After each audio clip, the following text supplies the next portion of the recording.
এবং দেখলেন যে লোকালিটিটা খুব ভালো, সত্যি খুব ভালো হোটেল। মানে ভদ্রলোক বলছে আমি বিক্রি করতাম না যদি আমার এই পরিস্থিতি না হতো, আমি যদি বাইরে না যেতাম হয়তো এই, মানে এটা তো লক্ষ্মী, মানে এখানে আপনি চোখ বন্ধ করে বিজনেস করুন না, আপনার লক্ষ্মী লাভ হবেই হবে। কিন্তু ডিসেম্বরের 1 তারিখ থেকে ডিসেম্বরের 15 তারিখ, এই 15টা দিন কিন্তু আপনার হোটেল বন্ধ রাখতে হবে।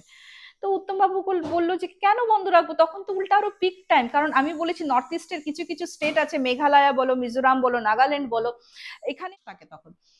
তো নভেম্বরের 28 কি 29 তারিখ হবে, তখন ওই পুরনো মালিক, যে অসমিয়া ভদ্রলোকের থেকে উত্তম বাবুরা কিনেছেন, ওই ভদ্রলোক কিন্তু অ্যাব্রোড থেকে ফোন করেছেন যে মনে আছে তো আমি বলেছিলাম যে আপনাদের কিন্তু ডিসেম্বরের 1 তারিখ থেকে 15 তারিখ অব্দি তো হোটেলটা বন্ধ, অনেকের মানে লাশও এখানে রাখা হয়েছে, হ্যাঁ, গলা কেটে আর কি।